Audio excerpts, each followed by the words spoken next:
अजय प्रहार चैनल में आपका स्वागत है। अभी गाजियाबाद का जो प्रकरण है उस पर वहाँ के अधिवक्ता निरंतर हड़ताल पर हैं। यद्यपि माननीय न्यायालयों की, उच्च न्यायालय, सर्वोच्च न्यायालय की मंशा रहती है कि अधिवक्ता हड़ताल पर न जाएं, उन पर आपराधिक प्रकरणों की भी तलवार लटकाने के प्रयास किए जा रहे हैं।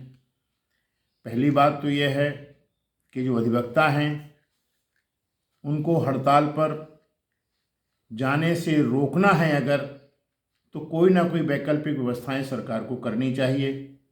हाई कोर्ट और सुप्रीम कोर्ट को इस दिशा में दिशा निर्देश जारी करने चाहिए कि वो अपना प्रोटेस्ट करें तो कहाँ करें।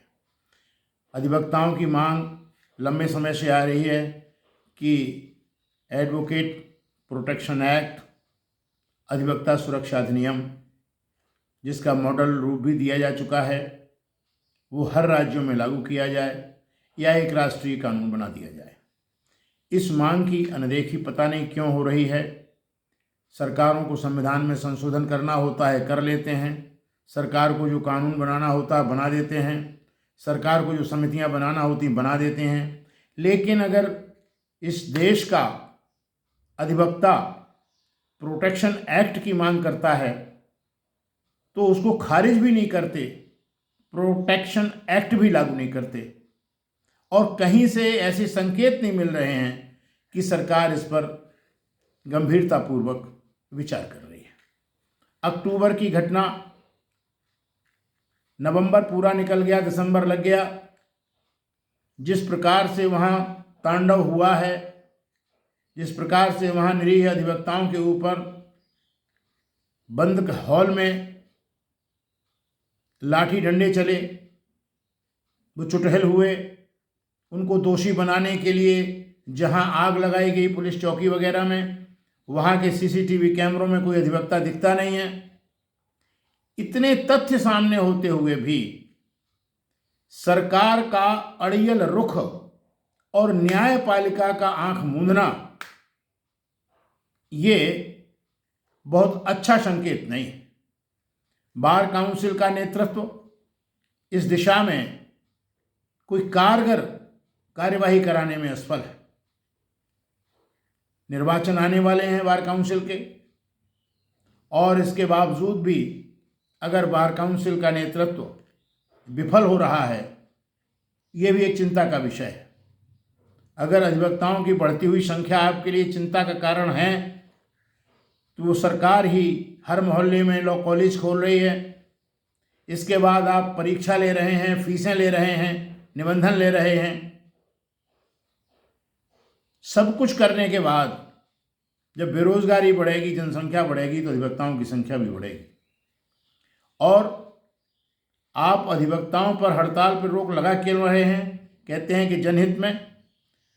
न्यायालय नियम से, जितने भी जनपद न्यायालय हैं, तहसील में भी न्यायालय हैं, उनकी अगर कार्यप्रणाली का आकलन किया जाए तो उनकी कार्यप्रणाली में इतनी मंथर गति है कि आंकड़े पूरे करने के लिए तो आप लोक अदालत लगा के कुछ जुर्माने करके अपना एक कागज का पेटा भर लेते हैं। लेकिन नए कानून आने के बावजूद भी आप न्यायालयों की गति में सुधार नहीं कर पा रहे हैं। और जो आंतरिक भ्रष्टाचार है जनपद न्यायालयों में, उस पर भी कोई अंकुश नहीं लग पा रहा है। समस्त बार एसोसिएशंस, जागरूक अधिवक्ताओं की संस्थाएं, कानून, नियम, तमाम चीज़ें होने के बावजूद भी जो एक आंतरिक भ्रष्टाचार न्यायपालिका में है, जिसकी सड़ांध माननीय उच्च न्यायालय और सर्वोच्च न्यायालय के आंगन तक पहुंच रही है, इसके बावजूद भी कारगर प्रयास न करना, कारगर उपाय न करना, निरोधात्मक कार्रवाई न करना, ये एक चिंता का विषय है। जमानतों के प्रार्थना पत्रों पर मनमाही प्रकार की प्रक्रिया सन 71 से लेकर के 74 तक का मुझे स्मरण है कि उस समय पर किन दफाओं में कौन सा अभियोग है, आपके प्रार्थना पत्र के आधार पर ही जमानत का खारिज होना या जमानत होना अपने आप पता चलता था। आज छोटी छोटी सी दफाओं में जिला स्तर से जमानत न मिलकर के हाई कोर्ट पर जमानतों का बोझ बढ़ रहा है और जमानतों के बोझ के साथ साथ भ्रष्टाचार पनप रहा है। इन सब चीज़ों से अगर निपटना है तो अधिवक्ताओं की हड़ताल पर रोक लगा के तो आप नहीं निपट सकते। हड़तालों के माध्यम से बहुत से मुद्दे सर्वोच्च न्यायालय, उच्च न्यायालय, न्याय प्रशासन, उत्तर प्रदेश शासन, इन सब तक पहुंचते हैं।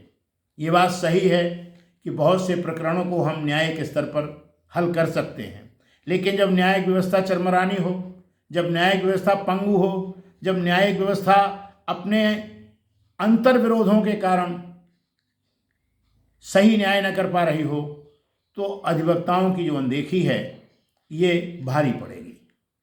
आज आप सत्ता में हैं, आप अनदेखी कर रहे हैं, कल होकर के जब आप सत्ता में नहीं होंगे तब आपको भी इसी न्याय व्यवस्था से दो चार होना पड़ेगा। तब आपको पता चलेगा कि न्याय व्यवस्था के क्या हाल हैं। अगर हड़तालों के माध्यम से अधिवक्ता चेताते हैं, आपको एक ज्ञापन पर पहले ज्ञापन दिया जाता है, सांकेतिक की जाती है, जब आपके कान बहरे हैं, जब आपके पास ये प्राथमिकता नहीं है, अधिवक्ताओं के हित के ऊपर सोचने की, करने की कोई आपकी प्राथमिकता ही नहीं है, तो हड़तालों को कौन रोक पाएगा? कौन सा कानून बना के आप रोक लेंगे? अधिवक्ता कोई सरकारी कर्मचारी नहीं है। अधिवक्ता स्वतंत्र पेशा है। स्वतंत्र पेशे में केवल ये हो सकता है कि हमने जिसकी फीस ली उसका काम किया कि नहीं, उसमें शिकायतकर्ता वो हो सकता है जिसने वकील को नियोजित किया है। बाकी किसी को शिकायत करने का कोई अधिकार नहीं है। स्वतंत्र पेशा है। स्वतंत्र पेशे के माने हम पेशे के प्रति वफादारी करेंगे, लेकिन इसके माने ये नहीं कि आप अधिवक्ताओं के आत्मसम्मान के साथ खेलें। ये नितांत दुर्भाग्यपूर्ण स्थिति है और जितनी आप उपेक्षा करेंगे उतनी ही आपके साथ समस्याएं बढ़ेंगी।